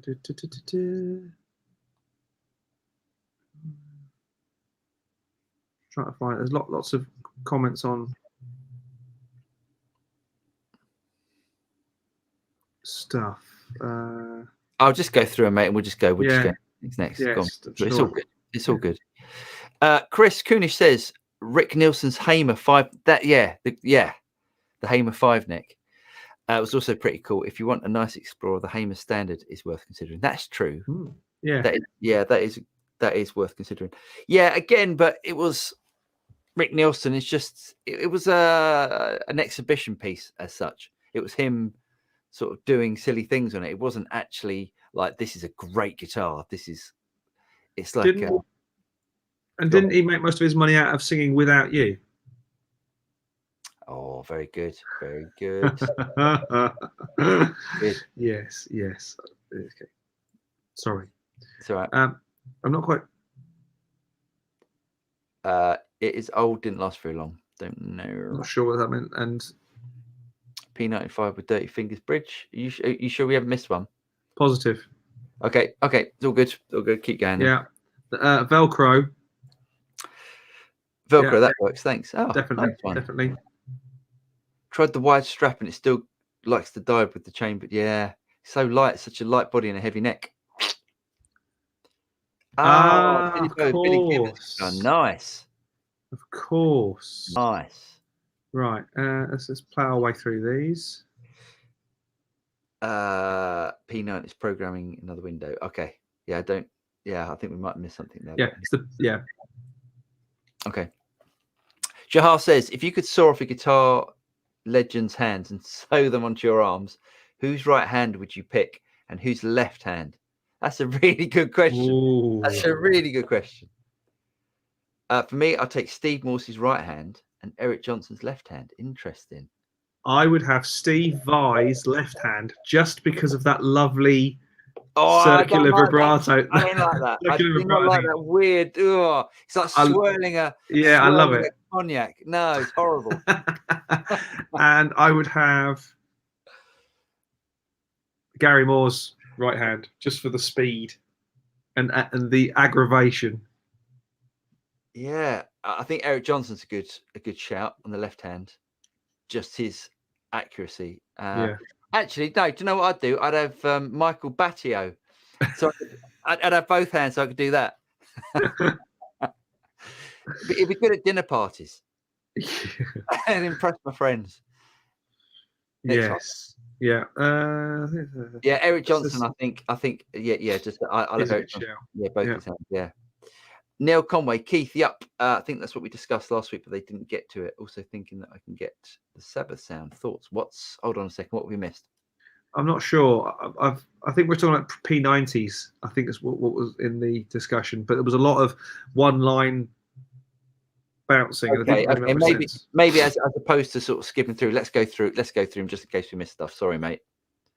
Yeah, but it didn't make much sense either way because there were so many other things in the way. That's why I skipped it through. So sorry, folks, but it is great. People chatting between themselves as well. It's good. Yes, I like that. It's really good. Yeah. Ron Siegel. So you're not the biggest fan of Sirs. So I have unlimited funds. What would you recommend? I'm not a shredder, like classic rock and blues. Thanks, matey. Now, Sirs are really good. They are really, really good guitars. They play like a dream. But unlimited funds puts you in the PRS camp because they're great. They're better than great. They're amazing guitars. Yeah, I would recommend. I'd recommend looking at. So if you're not a shredder, you like classic rock and blues. It depends. I would look at. I'd look at some PRSs. Have a look at the PRS DGT, which is a really versatile guitar, and have a look at Fender Custom Shops. I love Fender Custom Shops because you actually don't have any. You haven't got a real. Have you got a real Strat at the moment? Yeah, and you've got a couple of tellies. Got a couple of tellies. Got a Strat.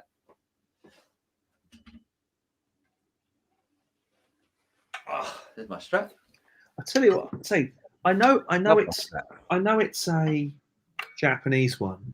Yeah. But I am amazed how good this guitar is. Yeah, I bet you are, yeah.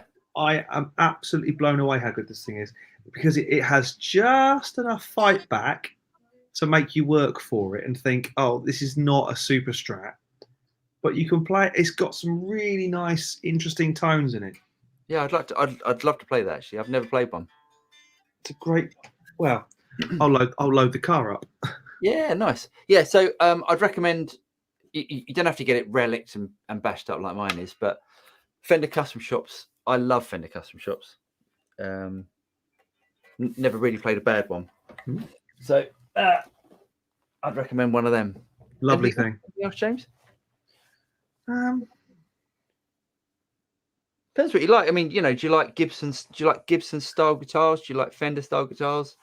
Yeah, I mean, if you're looking for something hybrid-y and cross-platform, you could do a lot worse than a PRS. I mean, this is my first PRS is this baby that Paul found for me, and it is while my Les Paul is in the shop being shown some love, this is every bit as Les Paul-y as I want it to be.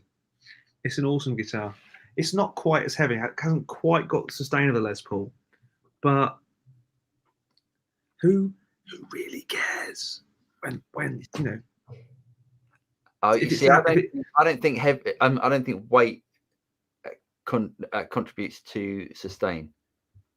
I thought it was mass, and hence mass equals weight. I think weight. No, I've played some heavy guitars that are just. They've got no sustain. I played some light that just ring for days. I think it's all to do with the moisture in the wood and when they anyway, that's discussion, isn't it? Right. Anyway. Keith Miller says, I used to have one of the previous Black Star Guyan pedals. They're great, but the additional power supply was a pain in the ass. Yeah. I think that should be gain. And he's correcting himself later. But yeah. I see. Right, yes. If you've got a pedal board though, power supply is not an issue, just because you run an extra plug on your pedal board like I do for the it's not a biggie really. No, I guess not. It's not neat though, is it? No, true.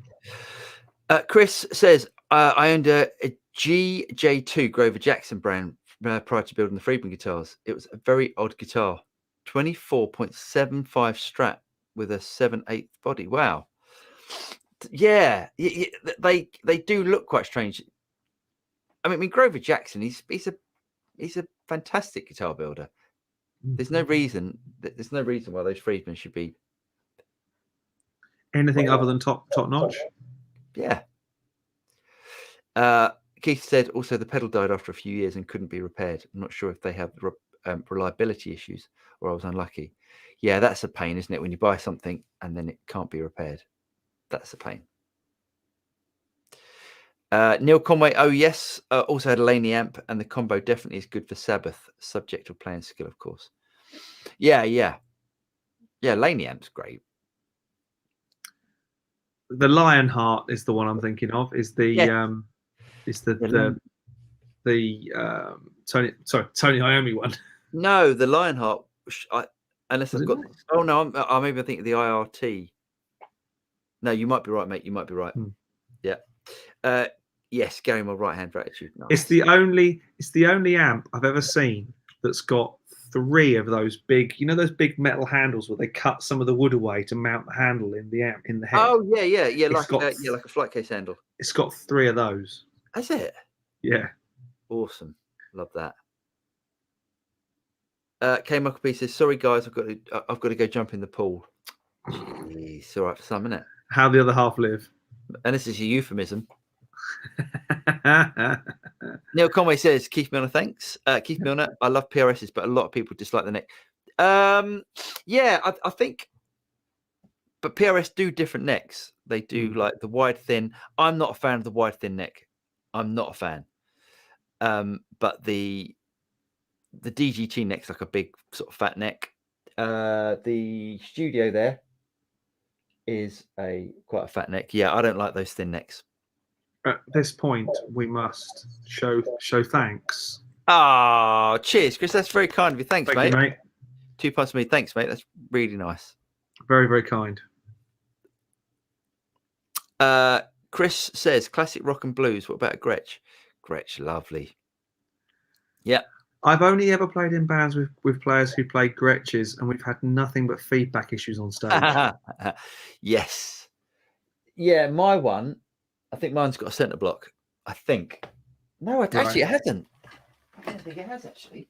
Gosh, like get all the guitars out there. No, it hasn't. It's hollow. Completely hollow. You put any sort of gain on that, it's going to ring. It's going to squeal like a piggy. Squirrel piggy. Yeah, absolutely. Yeah.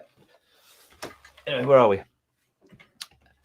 I hate the PRS headstock. Yeah, a lot of people, and I've heard that a lot. I like it. I like it. Doesn't it actually it serves a purpose, doesn't it, though? It actually does serve a purpose. Yes, it's very, very, very well designed, as in all this stuff, because it's, the way that he's done it is to make it so the strings are straight, so you don't get any Gibson tuning issues. Shahar Bar says, at Keith Milner, they have a thin and a regular neck, and they do a different one as well. It's a personal choice, but the thin is much more comfortable for me. Yeah, it's a preference thing. So like Shahar Bar's got he's got an Ibanez, and the Ibanez, the RGs used to come with quite a thin neck. So that's what you're used to. It's great. At this point, we should also. Oh, Shahar Bar. Thank you, sir. Thank you so much. Cheers, mate. Do you know what? I think there is definitely legs in this idea of doing a show live from the Namm floor, or even in a bar at night. Yeah. And having everyone, if we could make it work, so we could get on someone's Wi-Fi to be able to get it, we could do it, Yeah, no, it'd be good. We could definitely do that. We'll have to, I'll work on that. I'll work on the logistics of that. Yeah. I think there's definitely legs in that. Right, where do we get to? I think we were there. I think we were on there. Hang on. Yes, we were there. Yeah, and then we're there. Keith Milner says, at Paul Taylor, I don't mind the headstock, but I have a GNL legacy tribute, so I'm not that fussy. Yeah, the GNL ones, that's quite a strange. Yeah. That little cut in, isn't it? Excuse me. Jim Glue says, at Keith Milner, amazing for the money, aren't they? I've owned 3 GNLs. Yeah, they're really good guitars. Nice to see they're coming back with a bit of a resurgence. Keith Milner, sustain depends on how much the body resonates. More resonance in the body actually pulls energy from the strings. That makes sense. Interesting. Paul Taylor, Keith Milner, my favourite headstock after a Gibson Les Paul is the Firebird, and the Fano are cool. Yeah, Fanos are cool. Chris has got the PRS Vela, and the neck is on that is to die for. Wonderful guitar. Yeah, those Velas are great. I think the Velas were designed by another guitar builder. Now he's gone off and done his own thing. Don't know. I tell you, you know the guitars that Steve Stevens now plays. He's got endorsement with. Oh, I don't know. Anyway, them. Yes, them. that he used to work with. He used to be a designer for PRS, and he went off on his own. I'll work it out. I'll tell you who it is. Keith Miller says at Jim Glue, I agree, but I haven't heard they've not been so good on the quality control in the last year or so. Not sure if that's true or not. Oh, that's a shame. So important, isn't it? Massively so. Oh yeah, I mean, you can be the greatest guitar brand in the world. 4 or 5 bad reviews from people, all of us, 4 or 5 out of 4 or 5,000. Yeah, it's enough to start to worry people. Yeah, definitely. Neil Conway says, I would love to see. Open your eyes. I have no idea what that. Open your eyes. Yeah. Hold on. What were we talking about? Yeah, sorry, mate. Don't know. It's funny. Some of the as I said before, some of the comments come in way after what we're talking about, and sometimes we get a bit lost. Apologies. Robert Marshall says, "What's your favourite amp, chaps?" Oh, that's a good question. Favourite amp? What favourite amp ever? Favourite amp ever? It's a Soldano SL-100. Oh yeah. Yeah. I knew you'd say that. Just because to me that is the amp that I grew up wanting to play through, and I've played through one once and gone, oh, I want that. God, I don't know. I think I really liked, or really got a good feeling off of the Friedman small box 50. I really like the way that reacted. It's really immediate. Nice. So, James, how is your Headrush MX5 treating you? It's awesome. It is. So I'm going to actually lend it to Paul for a couple of weeks so he can revel in its awesomeness as well. Get some content done on that. And make some videos because it's really cool. Yep. Neil says, I would love to see the combo online and live show. Right. We have done a couple of shows where we've been together. The Bournemouth one was a particular highlight, mainly because we were absolutely off our boxes, mainly. We were. What's the combo online? No, as in you were the idea of doing a live show and then you and me online in the same place at the same time. I see. I get it. Yes. The problem is we jump topics so quickly. Yeah. That we end up not really knowing where we're going. I'm thinking the live show. I'm thinking the Katana. I've got the Katana live show in my head. Yes. Hoping to make the Katana live show on Friday. Brilliant. Oh, that'd be great, Keith. Yeah, be nice to have you along. Neil says, I can host you guys with great bandwidth up in Bakersfield, CA. Our factory with big bandwidth. Nice. Where's Bakersfield? Bakersfield's probably an hour from Los Angeles, if not more. I could be completely wrong. I remember driving through Bakersfield when I drove from Las Vegas to San Francisco via Yosemite. Bakersfield's kind of on the way-ish. Oh, thanks for the offer, mate. That's yeah. Yes. Yeah, we'll definitely keep that in mind. Keith says Namm website is stating June 3rd to 5th. Yes. Anaheim. Which is interesting. In Anaheim. Hold on. Yes, it's Anaheim. Nashville. Yeah. No, it's going to be Anaheim. Oh, I want to go to Nashville. Oh, I want to go to Nashville in the summer, but hey. Also, interestingly, only 3 days. Normally, Namm's a 4-day. Oh, it 4-day is. bash. It is. Yeah. So In some ways, good thing for us. In some ways, bad thing for us. Yeah. Yes. Interesting. Yeah. So 3rd, 4th, 5th. I still need to tell Jen that it's the day after her birthday. So let's see how that goes down. Yeah. At this point, we should also say, cheers, Paul. thank you, Phil Taylor. Thanks, mate. Paul says it's cheaper up north. Have a half a mild each. Thanks, mate. That's really kind of you. And apparently Bakersfield is 2 hours from Los Angeles, not just the one. Okay, well. Bakersfield sounds nice. SD, what do you think about Hughes and Kettner? I found a brand new Tone Meister head for $700. So I'm trying to decide if I should get it or go a different route. So go on, James, go on. So the HK stuff was amazing. There is a legendary guitar guru by the name of Phil Hillborn in the UK, who currently is making his living from being, well, I'm not, because obviously it's not in the Dominion anymore. He was the lead guitar for We Will Rock You, the musical. Was he? Yes, for a long time. Yeah, great. Amazing guitar player. And he had his own band with Andy Frost on bass and what was the bass player? Pete.